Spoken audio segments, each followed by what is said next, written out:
All right, here we are for the second round, and we've got a pretty easy mulligan here. That hand's sweet with another island. 3 lands, and we've got another mulligan. That's all right. Man, this is a lot like our first hand, except for it's 2 cards smaller. So this is kind of the big dividing line. Do you mull this, or do you keep it? We are on the draw. We are an island away from glory. Like, if we draw an island, like, we're actually in a very good position. I don't like going from 5 to 4 very often. Like, I usually mulligan pretty aggressively, but 5 is kind of where I take my stand. Okay. I agree with that. Like, at some point, you have to realize that you're going to have to get somewhat lucky, right, to win the game. And at 4, you always have to get lucky, basically. Yeah. I think the big drop-off in percentages is actually going from 6 to 5, like, in terms of, like, winning percentage from those number of cards. But at the same time, like, I would much, much rather mulligan have a chance to win than keep a hand and no, he's got a True Fire Paladin, which is annoying, but actually not the worst case for us, just in that, like, even a Wojak Halberdiers would be doing more. Oh, and he's going to use his whole second turn to pump. Ugh, he opened the door and we can't walk through it. He's missed a land drop as well. And now all of a sudden that True Fire Paladin looks friggin' amazing. as just having a mana sink is going to be... Oh, no, he's drawn a 2-drop, though. Wow, and a high-powered one at that. Oh, it's all right, though. Hey, we drew an island. Dropping an Oculus in front of that guy is... Do you like an Oculus right now, or do you like Shamble Shark to trade for the Daring Skyjack? So if we play the Oculus, we... They both trade. But if he has any... yeah, that's a good point. Yeah, we need to keep the Oculus wrong, because he needs to block the True Fire Paladin. Yeah. So probably Shamble Shark to trade. We could play the Shamble Shark trade, or do you play the Metropolis Sprite to trade? And give him an opportunity to kill it, with mugging. Yeah. But let's go Metropolis Sprite. I like that too, because I think that at this point we kind of have to get a little greedy to come back and win this game. Yeah, I think so too. Because if we draw an island, we can go Shamble Shark, and have a 3/2. Like, it's actually pretty good. Yeah.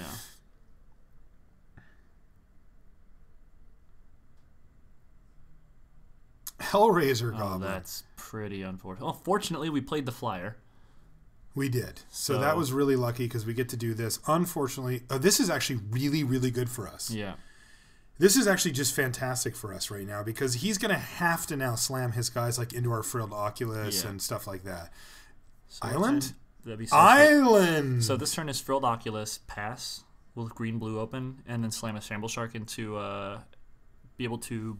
Now, he doesn't have a choice on this attack. Yeah. So I think what we want to do... So here's the thing. Yep. If he draws a mountain... No, it doesn't matter. So we're just playing Frilled Oculus and passing the turn because we're just going to block and pump the True Fire Paladin, and then we only have to worry about Hellraiser Goblin. Actually... Like, we want that Hellraiser Goblin on the table. If we go Shamble Shark... They do not... We can trade away the one that's a 2-power creature, and then the other one, like our 3/2 that's left behind, or our 3/2 that's left behind can potentially trade if he plays something else. But if not, if he doesn't have anything else and just decides he's going to True Fire, the following turn allows us to play the Oculus and make it a 3 toughness creature, which is much... No, but what we're doing right now is playing the Oculus, blocking True Fire, and it doesn't matter what he has. Like, the best thing he can do is trade for it. We're going to pump it. Yes. We're not playing the Shamble Shark. We're just playing Frilled Oculus and saying go. Okay, that's fine. Yeah, that's definitely fine. Yeah, that's the best case because remember it's Attacks of Fable. I'm sorry. I keep forgetting it's just... Yeah. He has to attack. You even said that. Yeah, we get to eat True Fire Paladin, and then the Hellraiser Goblin's like our little friend. Yeah, and if he has a spell to allow... Like, if he decides to not play a creature because he needs to use a spell to attack or needs to use his abilities, that, like, if we draw a land, it's just the best turn ever for us because then we can play Leyline Phantom and that's right. Absolutely kill it. Right. Now, if he's got something that he can give First Strike and pump, then so be it. But he's got to use his red mana, so it's not like he can go like give it First Strike, Skinbrand Goblin, Blood Rush. He can't do that play. No, like the worst thing he could play here is Martial Glory. Yeah, and that's not that bad for us. No, it's a it's actually it's a trade. Yeah, it's a 2-for-1 on him. No, it's not. Why?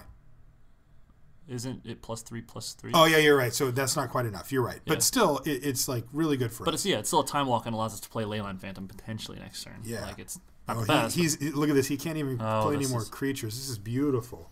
All right. So we pass, right? With the ability to either Shamble Shark, or Shamble Shark Spell Rupture up? What I like doing is...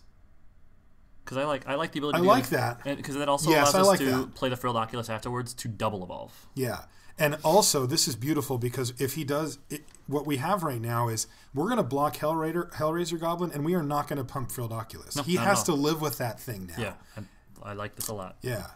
This So- is a perfect play. Please be a Legionnaire. Righteous Charge. That That fine. doesn't do anything. We just pump. Yeah, We just that's- block and pump, and just 1-for-1 with our 2 We mana. counterspell with our onboard ability. Yeah. All right. So what we're going to do is we're going to play Shambles Shark, block and pump. Yes. We need to start Shambles it- Shark. I'm just doing it so I can have F6. Yeah, Yeah. that's fine.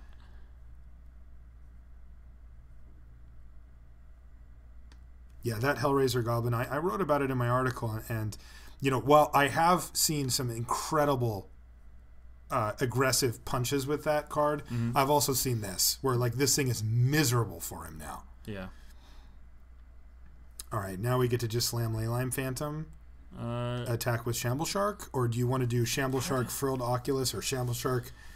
Maybe I kind of just want to Shamble attack Shark. with the Shamble Shark and pass. Yeah. And then leave Shamble Shark Spell Rupture up. I like that again, actually, Because- because the thing is that we're going to, when we turn this game around, it's going to be very dramatic. Yeah, and if he draws a land Assault Griffin or draws Yeah, that's a good point. that's Because there's kind of definitely, remember, there's the 5/1. There's that card is still scary. Yeah. It's also just a huge detriment to him right now. Yeah. But like you said, there's definitely things he can do.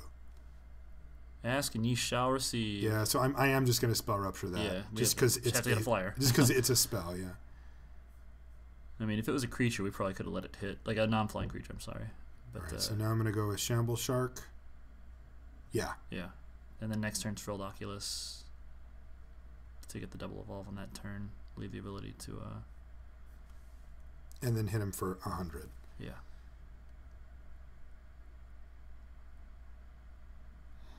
Or just Leyline. No, I think it's Frilled Oculus. Get the evolve from that, and then we can Leyline on the following turn and get the that. Because right now we can But we'll play, get it both times. And Leyline puts out more power. Because if we play Leyline, they're going to have 2 toughness. Yeah. Then when we played Frill, Yeah, they're I going to suppose have that's it. true. So, I was yeah. gonna say, so, if we play the it doesn't matter. Yeah, you're right. Yeah, so let's get the most power on the table here. Plus, we have the ability to potentially double evolve on the following turn. Whereas this turn, we'd have to leave. I mean, we would be able to play that and leave mana up to both evolve, both of our Frilled not evolve. I'm sorry, pump both of our Frilled Oculuses. Oh, yeah. But Yeah, I don't that's think true. we necessarily want to do that right now. No. I'm just going to attack for 6 here because that's 6. That's going to put him to 12. And then when we play Frilled Oculus, it'll pump, and that's lethal with the Leyline Phantom next turn. Assuming we don't have to block with it this turn, which I don't think we should. We should not have to. Because we're going to block the Hellraiser on the Frilled Oculus. And then Yeah. Now, he can play something post-combat and put it up as a blocker. But his stuff's just not as good as ours as far as that point goes. Yeah. He has to now attack. All right, so he's got Angelic Edict. That's fine. That's fair. You actively don't care about that card. Yeah. It's possibly, it's one of the better cards he could have played right there for us. If he's going to play something, Basically. it's Time Walk that. We can double evolve. Nope. No, we can't. Okay. Cannot, but we can Just do this. barely.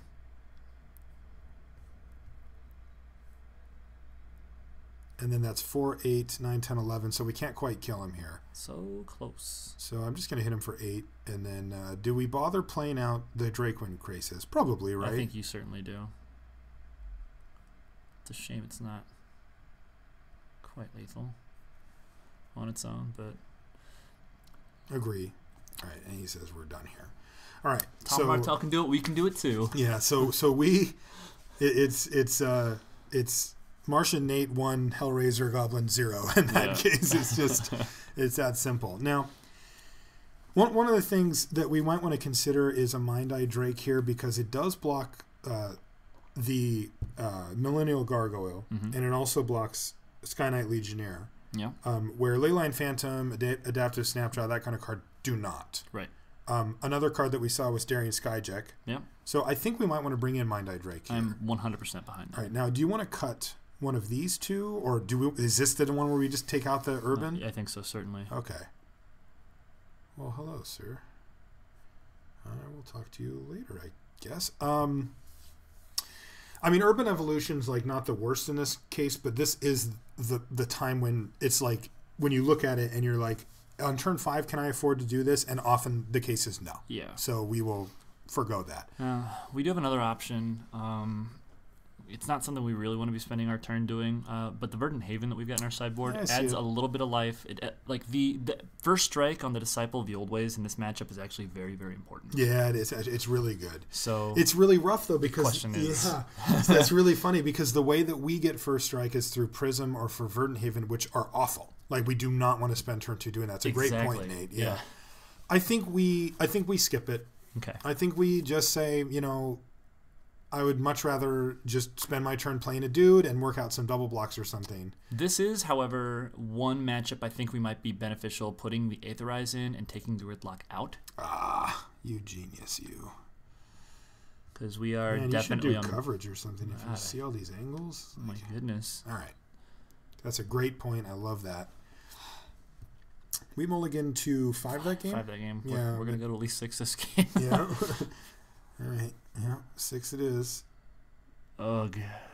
Not even a gate to make it like explosive. That's all right. I mean, that guy is trading with his 2-drop. Yeah. Okay. It's not the worst draw. It's not the best draw. It is not the worst. I mean, we were obviously live for our entire deck here, including 5 drops. That's pretty sweet. That's fine. Yeah. This matchup, like the matchup against Boros, is just about drawing 2-power guys early, and we have infinite. Yeah, so that you can trade off with. See that guy, it's the perfect guy against our deck. Yeah, that guy's so amazing. So Metropolis Sprite, right? I mean, so that we can go like 2-drop attack him next turn because like we're not blocking. Goodness, yeah, probably. The card is so good, that Paladin. We might, gosh, like. Double blocking is something we might have to do. But then if he hits his 4th mana drop, he can do literally both. anything where it's so much trouble. Well, I meant like play one of the other 2 drops this turn, and then play a second one on the next turn, and then be forced to trade those 2 away with him. But it doesn't work because if he hits 4 mana, then he goes pump first strike. No, my mistake. He's gonna have 4 before us anyway. Hey, that was a good draw. Because we get to actually pump this guy now with our like, Disciple or whatever. I am not mad at having that guy. Which one do you like playing here? Greenside Watcher in case we draw gates? I mean, even if we do, then what are we going to do? Greenside Watcher, because if we're going to block with a creature, it's the one I want to get rid of. Yeah, there you go. And against this thing. Sure. Yeah, against Bomber Core. Like, his deck might have those in them, and I'd rather not have a 2-1 on the table. Now, am I attacking here, though? Assuming he taps something down, we just don't have blocks anyway. Yeah, right? I mean, there's no reason. Well, no, actually, there is no reason to attack, right? Because if he if he plays a white creature and taps Greenside Watcher, then we can double block with Raptor and Sprite on Court Street Denizen. Is that a block we want to make? That's what I'm asking. That's my question. I don't think so. Like I think that being able to play a Disciple on the following turn and pump that Raptor up, like we've got cards that will allow us to stabilize from like 14 or 12 life. Okay. Like, and plus we are mounting like a fairly reasonable offensive here. Yeah. Like if he keeps tapping out, we can actually just start sending in these 2s. Yeah, and on the next turn, if we don't draw anything of value, we can always play the Disciple, send the Cloudfin Raptor, and now he's got 3 2-powered creatures he's got to contend with as far as tapping goes. And he's missed. His mana's not evened out, so that guy gets a lot worse. That's beautiful. I want to snap here. Oh yeah, easy. Yeah. Okay. That is, if we bait a trick out, I'm more than happy with that. Yeah, that's great. Because if he doesn't want us to be able to attack with our guy on the ground, he can prevent that with that Paladin. Yeah, just leave out first strike mana. Yeah. I mean, that's also good for us too. Yeah, and on the next turn, if this also he said, "Oops." What do you think he meant to do there? Blood Rush. Okay. The 2/1 Goblin. Then now he's thinking about not playing. Oh, maybe he didn't attack with his True Fire Paladin, and that's what the oops was. I thought he did. Yeah, he did. Okay. Oh yeah, it's good. Yeah. Yeah, we did take it. I don't know. Ooh, Shamble Shark. Maybe he forgot to pump it. Oh, he did. Yeah, look, because he didn't do anything else. So is this play past the turn? I think we play Disciple. But don't you want to play Disciple? Oh, yeah. You want to play Shamble Shark, then Disciple? Yeah, kind of, but I also think we can also just play both. Is Shamble Shark ambushing anything here? No. It's not, right? Yeah, Shamble Shark into Disciple? Yeah. Yeah, I think that's perfectly fine. Like, I mean, sometimes you just do it, right? Like, it's not like we're actually going to be getting him here. He said oops, but it also prevents an attack potentially, like if we didn't block. So it's, I guess since we did, he knew. All right, now for this attack, for our next attack, do you like just like Cloudfin Raptor? I think just Cloudfin Raptor here. Because you want to be able to trade the Sprite for the Skyjack. Yeah, and this also gives us like if he doesn't have a red mana, do we bite and double block? Okay, he has it. So we can't double block. Yeah, we can't double block, but it's only 2. Yeah, and if he wants to spend, it can be 6 if he wants, but then that's his whole entire turn. And we're like actually developing our board out here. Yeah, and then we can. All right, so that's. So now, do we actually want to block with Disciple on Skyjack? Because it's got one more power. Like if he has the Skinbrand Goblin, then it actually trades, and plus the Sprite's just kind of better. I think that's certainly the play there. All right. I mean, I don't know why he attacked with it. Like he's giving us just all these options. He's got a pump spell. Oh, he's got the +1/+1 in first strike. He's got aerial maneuver. I bet he could also have +3/+3, or he could just not. Oh yeah, because if he has that, he can save his guy and then hit us first. Okay, he just has nothing. Yeah, Martial Glory would have been amazing there. Yeah. But that's the beauty of the Boros deck, is that it's not like we have the luxury of playing around stuff like that. It's like, what are we going to do? Just take 3? Yeah. And then we're just dead. The downside is he's also got like the best creature in his deck. One of the best creatures in the format for Boros to have. Ooh. That is pretty sexy. That is amazing. And we just windmill it here as well. Yeah. Wow, that's fantastic. Get some sweet double evolution. And he left mana back to be able to block effectively, but now he can't, so now we send in Cloudfin Raptor, Metropolis Ray, and Shamble Shark. So Shamble Shark he can trade for, and that's his best option. Which is perfectly fine. Yeah. I think we just send it to you. I agree. And if we get a trick out on this attack, that's fine. It's one less than he has on the. And it's only like aerial maneuver and those type of things that actually count here, because remember Blood Rush, that doesn't do anything on D. So, wow, he took it all. So, probably has Angelic Edict here for something, but like he's got a lot of threats to deal with. Yeah. He could take out the Cloudfin Raptor, and that would be good for him, because we can't attack him with Shamble Shark, but then we can hit him for 4 in the air with our flyers. That was the mana for the +2/+2 to all my creatures spell, which would have allowed him to attack, kill our guy, and survive. Yeah, this is the real question here is. Because if he attacks, I think I'm going to block. I think there's no reason not to. Yeah, I think because he needs to have a spell. Yeah, and if he spends his turn having that spell... Oh, Hellraiser Goblin. Post-combat. Yeah, because he doesn't want to have to attack. Yeah. Oh, but he had Mugging for our Sprite. Actually, that's not that bad either. All right, we've got a really nice Spell Rupture here as well. Mm-hmm. I think our play here is attack for 5 in the air and pass the turn. Yeah, I agree 100%. And then we can... And then we have options. Likely... Then we win. I mean, because he has to remove one of these flyers next turn or kill us. And if he has a removal spell, then he doesn't have the power to kill us. That's right. He really can't have both sides of it. We might also just block Hellraiser Goblin here. Like... Yeah, in the other game, it was like a really advantageous for us to keep it alive, but now we can just snap it off. Yeah, I'm pretty sure that's right. Yeah, because like the kind of cards that we fear right now are things like... all right, never mind then. All right, so he lost. But what I was going to say is the kind of cards that we fear, and when Hellraiser Goblin is at its absolute best, is if he plays like Firemane Avenger. Attack you. Helix that thing. You're taking 100.